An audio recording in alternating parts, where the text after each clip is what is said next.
Hi, everybody. Welcome to the Hank Cisco Show. I'm Starke sitting in for Hank. My thoughts and prayers are out there for Hank. And again, today, the last couple of shows, we've talked about people who've taken control of what was going on in their life and created something better for themselves. And today we have a young lady that has taken that on. And one of Hank's sayings was that if you watch a turtle, he doesn't get any place until he sticks his neck out. And Nikki has stuck her neck out. So, Nikki, tell me about this. Your Healthy Vending Queens. What does that mean, and how did you get the name? Well, the name came from my partner and I being women, wanting to start a new business, and we just felt in today's day with the women's movement, something like a name that was empowering, but also included what we do, which is healthy vending snacks. Which I think we've got some. We have some here. We consider ourselves queens. So Healthy Vending Queens just sort of rolled off the tongue, and that became the name. Nice. So you're co-owners of this business. Yes, yes. All right. So you're co-owners of this business. You've got this business, but the big thing is, how did you get there? You know, it was a journey. I know a little bit about that. You're a fairly good athletic person and all this stuff. So tell me how you got to this point. Well, I was part of a business for about 18 years, running a family business, and doing all of the office work, the day-to-day work, of accounting, a little bit of everything, insurance, payroll, all kinds of stuff. I've been doing it for years. So in addition to raising a family, because I know you have 2 children, right? Yes. Yeah. So I was raising my family. My kids are still young, 10 and 13, and working from home, but they get them off to school and I go right to the office. But running your own business is a 24/7 job. It doesn't stop like an office job. And it's a family business, so yes. You and your husband are in it together, so pretty much you're 24/7 Yes. all the time. All the time. He would come home and... That could be very stressful, too, I guess, also, having that, being in the same position, same field, and doing all that stuff, too. Yeah, I mean, he would come home and business wouldn't stop. And there are a lot of people who can't run a business together, and it was difficult. I had a lot of challenges. So, unfortunately, that led to us getting divorced, that and a lot of other issues. But I found myself at a crossroads because, through divorce, I wasn't going to be running this company anymore, and I had to figure out what to do. So you're at this, I like calling it the butterfly effect, where these paths cross and you come to this critical path in your life, and you have to choose either sit around and be woe is me or take charge of that. But knowing a little bit about you and the fact you had this athletic background, which is an interesting story in and of itself, you went to Lower Merion High School, right? Yes. And from what I understand, you were a half-decent soccer player. Yeah, I was half-decent. Half-decent soccer player, and that was, how long did you play soccer? I started when I was 7. I loved it. You loved soccer? I would play every weekend. I'd play every day of the week if I could. What was your position as you played? I was a goalkeeper. You were the goalkeeper. Oh, hey, I was no broken nose or anything else like that? No, but I was the one out there. It's as a goalkeeper, you have a little bit of a leadership. You run your defense. You get to see everything that happens on the field. It's strategic. So I guess that sort of played a role in... And you usually are the loudest one on the field, too. Loudest one on the field, right? Absolutely. You were speaking the whole game. And that just was, I loved it. Yeah, so you graduated from high school with this on it now. Not to give away your age, because you're still a very young person, but I would assume at that time and space, women's athletics was not really high on the radar screen at that point. It was just this transitions that was going over to giving women more opportunity in athletic sports. So yeah, and I'm unsure about although I played other sports, soccer was the one where I really put on my heart and passion. Did they have, when you started, did they have a soccer team at Not at Lower Merion, no. When we were coming up, my class... That's a girls' team. They had no girls' team. No girls' soccer. We wanted to play. 9 of us that we knew of going into high school who wanted to play soccer, and our moms got together and formed a petition and was able to get the first soccer team at Lower Merion started for girls. Oh, so you were the inaugurating Yes. person, your parents and the girls that were, and then you started the soccer team. We started the soccer team. And how was the team? Was it a pretty good team? Yeah, I mean, we had people who came out, and some had been playing, some hadn't. It was an interesting experience, and we got to I got to meet people for the first time who I didn't grow up playing soccer with. And so it was great social, and we did okay. I mean, we weren't the best out there. There were other areas who had stronger teams. Right, right. But it was a wonderful experience. So now you're playing soccer and you love the sport, and now you graduated and you're going to go to college, I assume. Yeah. So what was the decision process in picking a college? Was sports important to you? Yeah, I mean, I had always wanted to play. They didn't have the tools back then to really Are you help talking me about along for scholarship. in Lower Merion? At Lower Merion, my experience was I just didn't have the knowledge of what to do to try and play in soccer in college. Yeah, the whole idea of what it takes to be on a college soccer team is a lot different than a high school team, especially if they just formed a team. There's still this growth pattern that has to be recognized also, I would assume. Yes, yes. There also wasn't showcasing where coaches came to see me. So for me wanting to play soccer, I had to go seek that out. And I tried out as a walk-on, and I made the team. So what you went to, which University of Maryland. was the reason why you picked University? That's a big, big college. Yeah, it was. God, you get lost in that place. At the time, the coach was on the women's national team. And I just felt like, oh my God, how amazing would it be to go play for someone on the national team? I just was in awe about it. And I thought it would be a great experience. So that's why I set my focus on that particular school. So you went there, and now you don't have any scholarship because obviously it was just started at Lower Merion, Right. and it wasn't there, and they didn't have the tools to really build that up. I'm assuming that now Lower Merion does have that capability of helping girls get into... Yeah, I mean, soccer is a very different sport today for boys and for girls. Yeah, I can relate to that. I had 2 daughters who are wonderful athletes themselves, but they really love tennis. And it was in their heart, kind of like you can appreciate that. When it's in your heart, you're going to do whatever you can. Yeah. And I was very lucky in that when they came up, it was a little after your time.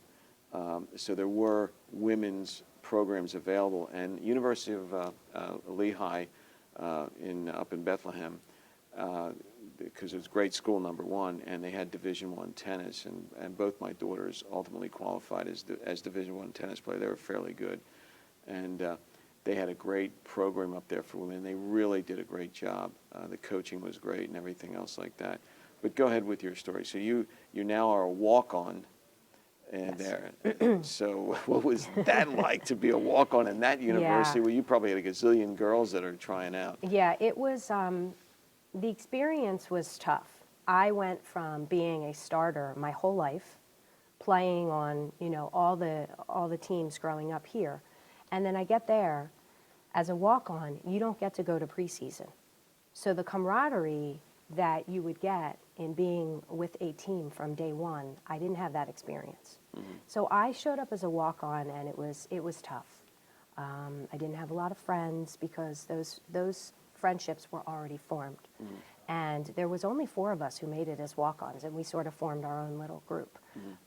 It was brutal schedule. I was not prepared in knowing what the training was like, what to expect, how it affected getting to classes, and the commitment that it took, and the conditioning. I wasn't conditioned to even be prepared to be on that team.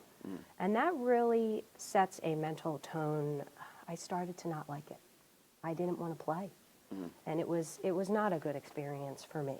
So young people that would be in your position, I could totally see where you get really despondent. They don't really like me. I'm not a starter. That means I'm not that great. Yeah. And all the other things that go with it. Plus, it's a huge university, and there's not a lot of, it's not a, unless you're in the certain cliques, it's not a friendly friendly place to be, especially as a freshman. Yeah, it was tough. It really was. And unfortunately, what resulted in that was that I quit the team. I finished out my year at Maryland, but I did not return. So you said, that's it, I've had it, I've had it. Yeah. So now you're really questioning your whole being, so to speak, whether you're good enough at anything, basically, because of what happened. So again, you're at another crossroads. Yeah. And what did you choose to? What was your crossroads to choose at that point? I came home. I didn't even want to play soccer. And how old are you now? I'm 44 now. But I mean, then you were How old was I then?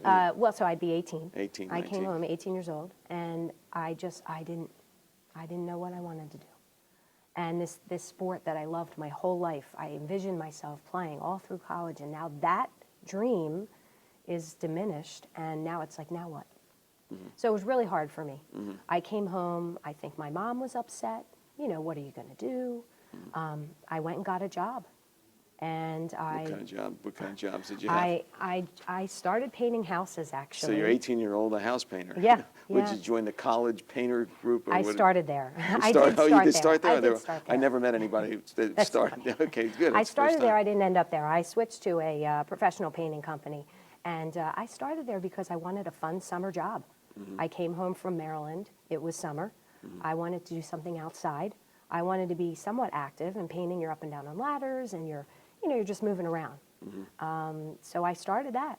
You had to be the only woman on it. I was the only woman that I knew of painting. And how much harassment did you get from the guys? I'm sure you got a few teases. A little bit. It wasn't too bad. It wasn't too bad? It wasn't too bad. I held my own. You held your own? Okay. Yeah, so I did that, and I ended up actually with another painting company, and I was painting on and off, and I got an opportunity to try being a dental assistant. And I just thought, let me just try it. Because you're really not sure what you want to do. I don't know what I want to do. You don't know what you want to do. So No. you So I was still painting part-time, but I was in a dental office for a year, trying that out. Mm-hmm. And I was trained, on the job, helping out in the front desk and also just doing assistant work. Mm-hmm. And I just knew this was not for me. Okay. And it's time to go back to school. Yeah. Looking in people's mouths was not your thing. It was not. And it clicked. It said, this is not for you. You need to go back to school. And so another path. Another path. Another path, and that path was, okay, I'm going to go to school. I did. I walked into Delaware County Community College and just said, I need to sign up. So the community college experience was something that you felt that was good for you? Because there's there's a lot of young people out there that that they might want to go to college, and of course cost and everything else, and the community colleges are out there. Yeah. So for you it was. At the time, I felt that was a good place to start. Mm-hmm. I had already been to a big university. Right, I didn't know that that was going to be where I should go right away. I wasn't sure. And I started slow, 2 classes. Mm-hmm. I'm going to just sign up for 2. I'm going to work, and I'm going to see how this goes.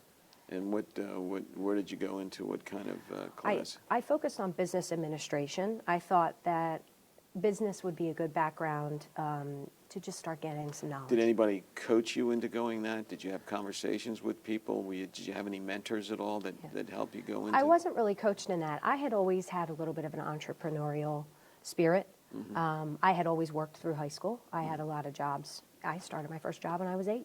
Mm-hmm. I worked in a pet store, cleaning cages and helping out around. Okay, so you had that kind of in your DNA, so to speak. Yeah, so I knew business would be a direction, but I didn't want to focus on a particular business. So business administration is like the liberal arts of business. Yeah. I felt this is a good way to start. You get some basic accounting, can balance your checkbook, understand, profits and loss and stuff like that. So yes. Would you recommend that, we have a number of young people here filming us today, and they're going to be going off to college at some point, or to community college, or anything. Yeah. Would you recommend accounting and any business classes at all? I think they're wonderful for everybody. Yeah. It's always good to have some basic accounting knowledge. Like you said yourself, you have to learn to balance your checkbook, learning a little bit about money, even learning some basics on the economy and marketing too. I mean, today's day and age, marketing's huge in social media, so just having a basic class is great. Yeah, I know my daughter's one daughter was an architect, and And I said, should take a couple of accounting classes, and she did, and she's very happy that she did, because understanding job site budgets and stuff like that, and going through that really gave her some insight into that area. In fact, she's actually expanded her knowledge in that field because of responsibility. So Yeah. I agree with you 100%. So now you're in the community college, you're taking business administration, and you're painting houses, Painting houses. and you're doing everything. You're living at home still. I am. And then what happens? You do 2 years in community college? I or- did, and I got my You got your associate degree. in business administration. And then what happened there? Yeah, from there I transferred to Westchester University. So then you go to Westchester University. Yes. Okay. Did you play soccer there? No. Was No. there any inkling to play soccer there? I had an opportunity to. I was asked to join the team. At that time, I didn't want to go through that experience again. I was playing on outside leagues. I was playing. Oh, you still had your fingers in the pie. I so got back speak. to playing soccer. I was out for about a year. And I got back to playing because I loved it so much. It was such a part of my life. So I was playing on women's leagues and co-ed teams, and I went and played in a men's league. I was playing several nights a week. You probably like that team spirit type of thing, that camaraderie that you get when you play on a team. Yeah, I do. I always loved being part of a team. Yeah. I just felt like you're never alone. You know, there's a camaraderie, but also Yeah, you're doing things together. Generally, you got each other's back, so Yeah, to speak, exactly. type of thing. So you had the opportunity, but you turned it down to Yes. play in that, and you figured you're going to concentrate on what your future is going to be at this particular point. Yeah, I mean, I was going to college for one thing, and that was to get my degree. I was living at home. I did not go back to live in college life. I stayed at home. I went to school. I worked, and I got through school, and I graduated. And you graduated with a marketing degree, right? Yes. So you have your background in business, and you got your marketing degree, and then what happened after that? Because we still got a ways to go to get to We do. Queens, Healthy Vending Queens. Yeah, I we mean- do. We have a ways to go. My first job out of college, I remember I was so nervous getting out of college. I didn't know what I was going to do. And I started sending out resumes. This is the thing that gets me, is I know in some of the colleges, I know, for example, Lehigh University had people there that helped people who are graduating with placements and telling what you need to do to get into this line of work that you want to get. Was there any of that available at Westchester at all? There was.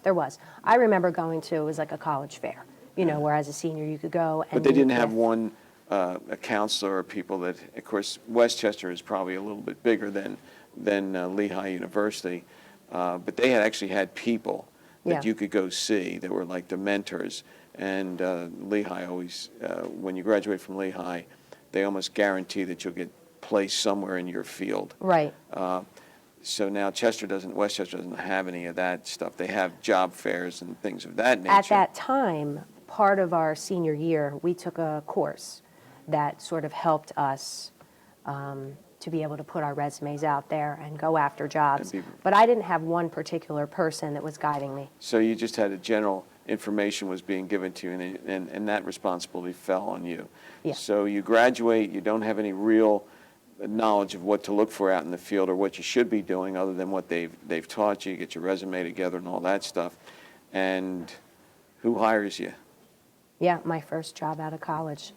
I went to work for Unisys in Bluebell. You had any other offers at all? I took the first thing that You came my took way. The first thing that came your way. I didn't even take the time to see what was out there. I think because my college career took me 7 years. So I'm 20. 7 years from the first time you went to Maryland to the end, 7 years to get through college. Right, so I'm 23, 24 when I'm graduating. Yeah. And I felt pressure on myself. No one else was putting that pressure on me. It was pressure on myself. It's time for me to get on. Yeah, you're an adult. Go Yeah, get you're a job. What? You're 24. I'm almost 24. 24. And Oh my God. I took the first job that came my way. I felt a sense of security. Here's some health insurance. Regular check. Regular check. Regular payment, everything else like that. Yeah. And you're still living at home, right? I was still living at home.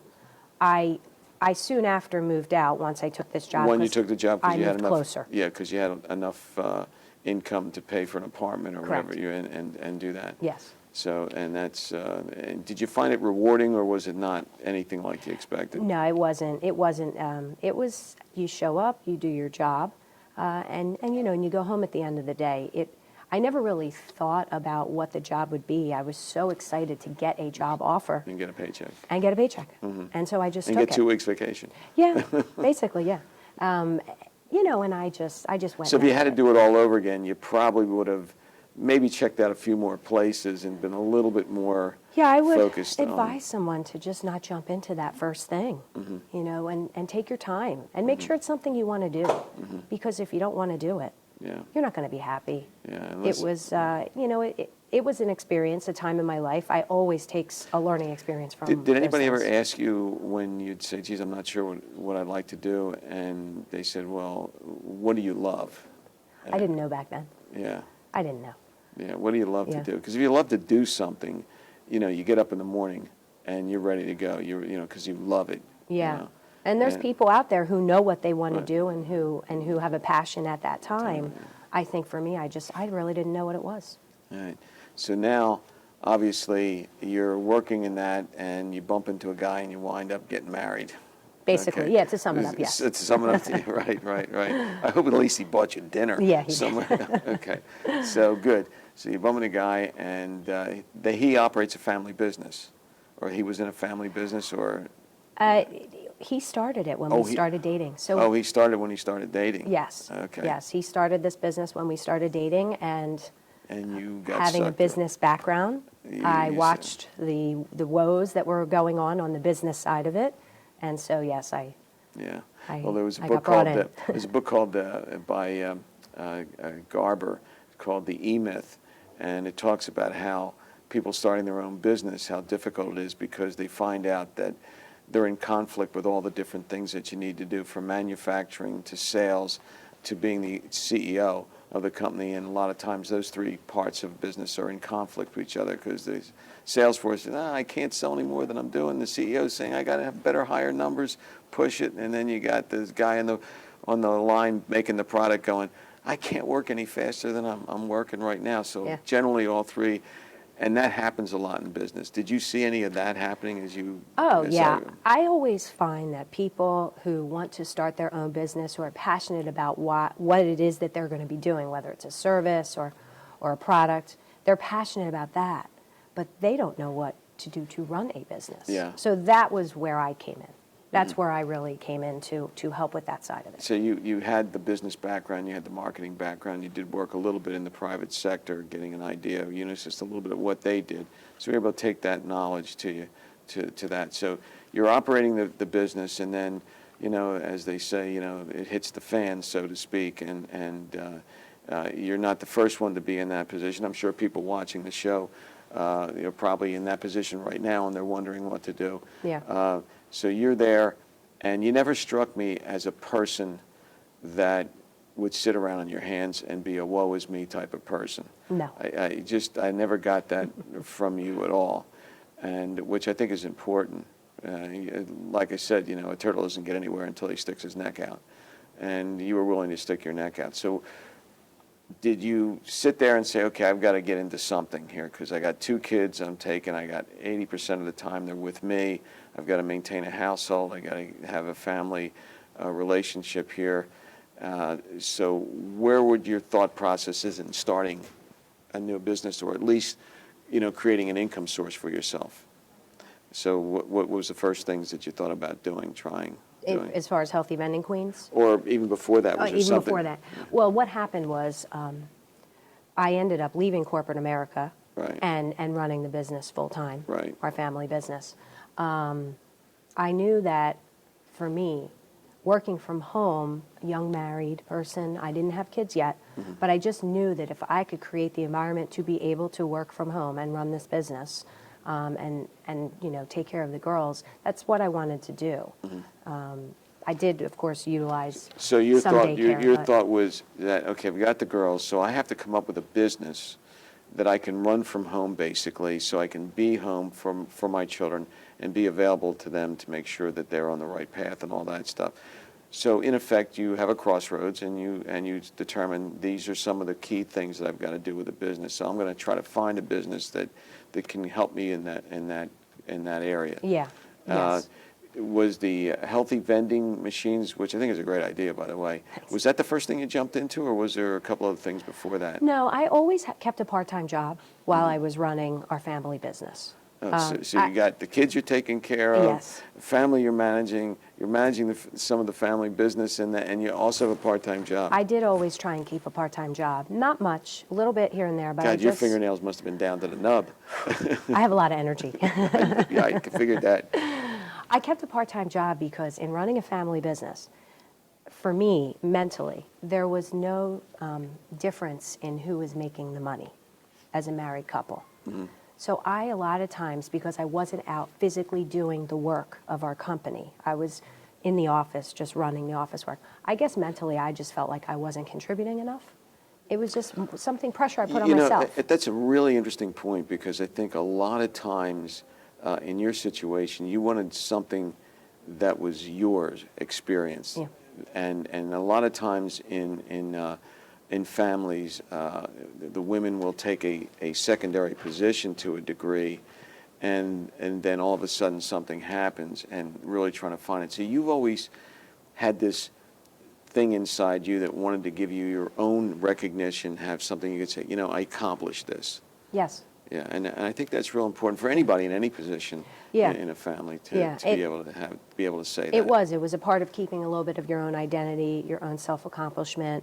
And it was hard. I mean, it was hard because even in part-time work, it's hard to feel that fulfillment 100%. Right. But I always kept a little something going on. And I always felt like as long as I was dabbling in different areas and always learning and gaining more knowledge, you were growing. It would take me somewhere. You were growing and not stuck in this thing, which would have created even more resentment ultimately. Yeah. I find that happens a lot. Yeah. People get self-stuck, and they just get more and more resentment, and it just makes everybody miserable all around them. So I acknowledge you for that. So you had this part-time job, but there was still something more that you wanted to do. So you're sitting around a campfire with your friend, and you said, "Okay, what are we going to do?" Or how did that all happen? Similar to that. I met my friend. The campfire wasn't there. Okay. Yeah, I met my friend when I was 18. We met playing soccer. Oh, you met playing soccer. So she was on my team, camaraderie, Oh, and yeah. that we've been friends ever since. Always felt like we wanted to do something together, a business. I mean, in my early 20s, I said to her, like, let's run a business, let's do something. So that discussion went on for 20 years. 20 years. And finally, I called her and said, I think I've got the idea. And here it is. So, which everybody's familiar with. Here's some of the products are here, but everybody's familiar with the vending machines, with the candies, the sodas, and all the other standard stuff that's there. The cheese-filled puffs and all that good stuff. Yeah. That is definitely not healthy for you, but it really tastes good. But here you are. How did you come across this particular aspect of the business? So, being a mom of two girls, I try to raise them healthy. Of course, they got some regular traditional snacks as well, but I always tried to keep healthy snacks around the house. Yeah. But when we would go out to places, sports centers, you name it, wherever the vending machines were, it was a lot of stuff I really didn't want them to have. That's true. I can remember when when the kids were out playing tennis matches and stuff like that, even when they were in college. Right. They had the candy. So the upshot, you see the vending machines, or you say, hey, wait a minute, there's got to be some better way of doing it. That's basically what happened, yeah. There's got to be a better way out there. So I started doing some research and found a company that manufactures these, and I thought, oh my God, what a great idea. A great idea and a great time, because we talk about health a lot right now.